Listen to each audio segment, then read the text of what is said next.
Prezados irmãos e irmãs, louvado seja nosso Senhor Jesus Cristo, para sempre seja louvado, e nossa Mãe Maria Santíssima. Hoje, a primeira leitura é tirada do capítulo 12 da primeira carta aos Coríntios. É a analogia entre a Igreja e o corpo místico de Cristo. O corpo é um só, mas ele tem muitos membros. E os membros do corpo, embora sejam muitos, formam um só corpo. Por quê? Qual é o princípio de unidade do corpo? É o Espírito. Em nós, a alma espiritual. Mas no corpo, que é a Igreja, o que é que faz que todos nós sejamos membros uns dos outros e todos membros da cabeça que é Cristo? É o Espírito. O Espírito Santo, que é a alma da Igreja. Todos nós, judeus ou gregos, escravos ou livres, fomos batizados, ou seja, mergulhados, num único Espírito, para formarmos um único corpo. Quando você é mergulhado na água, você bebe água. Quando nós somos mergulhados no Espírito Santo, nós bebemos do Espírito Santo. Por isso, diz São Paulo, todos nós bebemos de um único Espírito. Os membros são variados e as funções são diversas, mas cada qual deve desempenhar a função que lhe foi confiada por Deus. Os apóstolos, os profetas, os que têm dons de ensinar, o dom de milagres, dom de curas, etc. Mas São Paulo, no finalzinho, convida: aspirai a dons mais elevados do que estes, porque estes dons, que são chamados carismas, são muito pequeninos em comparação com o dom supremo da caridade, que ele vai explicar no capítulo seguinte, o capítulo 13. No Evangelho, São Lucas narra, e é só ele quem narra, o milagre da ressurreição do filho da viúva de Naim. A mãe era viúva, não tinha marido. O filho era único.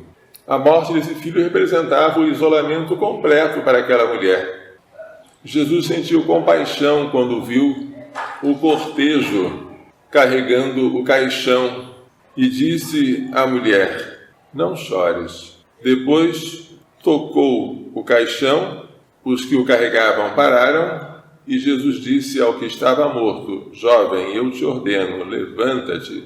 Esta frase é parecida com aquela que Jesus disse para a menina de 12 anos, filha de Jairo: menina, levanta-te, talita cum.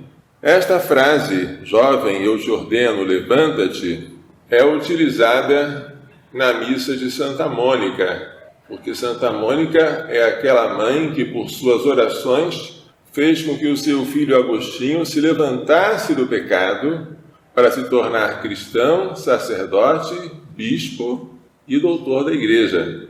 O que estava morto sentou-se e começou a falar, e Jesus o entregou à sua mãe. E todos ficaram com muito medo e glorificavam a Deus, dizendo: um grande profeta apareceu entre nós, e Deus veio visitar o seu povo, visitar para redimir, para salvar, porque aqui ele está ressuscitando um jovem, mas é uma ressurreição provisória, daqui a pouco ele vai morrer de novo. Com a sua própria ressurreição, que será definitiva, Jesus ressuscitado já não morre, ele vai inaugurar uma nova era.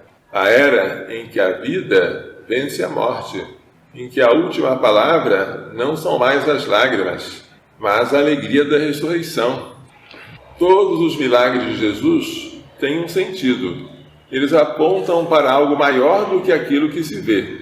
A cura de um paralítico tem o sentido de curar a paralisia espiritual do pecado. A cura de um leproso tem o sentido de curar o pecado, que é contagioso como a lepra, mortal como a lepra e incurável como a lepra era antigamente.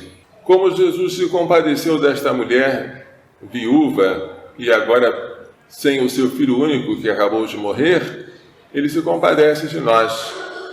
Ele manda que nós não choremos. E ele nos oferece, desde já, não um prolongamento de vida mortal como ele deu para aquele filho. Ele nos oferece a vida eterna. Desde já nós temos a vida eterna. Esta vida eterna nos é dada pela Eucaristia. Quem come a minha carne e bebe meu sangue tem a vida eterna, e eu o ressuscitarei no último dia. O filho da viúva de Naim recebeu a ressurreição, mas não recebeu a vida eterna. Nós, quando comungamos, recebemos a vida eterna, mas ainda não a ressurreição. A ressurreição virá depois, mas ela já é garantida a nós pelo sacramento da comunhão. Se nós somos membros uns dos outros e todos somos membros de Cristo e animados pelo mesmo Espírito, não podemos dizer como Caim disse a Deus: por acaso eu sou guarda do meu irmão? Porque todos nós somos guardas uns dos outros. Somos corresponsáveis. O que fazemos de bom ou de mal vai repercutir no próximo. E nós teremos que prestar contas diante de Deus pelo bem que fizemos, pelo mal que praticamos, pelo mal que nós não impedimos, pelo bem que nós deixamos de fazer. Não é à toa que haverá um juízo universal.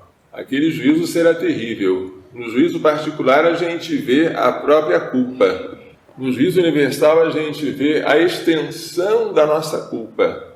Vamos pedir a Nossa Senhora, mãe de um filho que ressuscitou depois de morto, que nos dê a fé que ela sempre teve, a esperança na ressurreição, e nos faça viver segundo os compromissos do nosso batismo, porque o batismo é uma participação na morte de Cristo, para assim vivermos uma vida nova com Ele. Que eles e o Castíssimo Esposo nos façam compreender e praticar estas lições. Louvado seja nosso Senhor Jesus Cristo. Para sempre seja louvado, e nossa Mãe Maria Santíssima.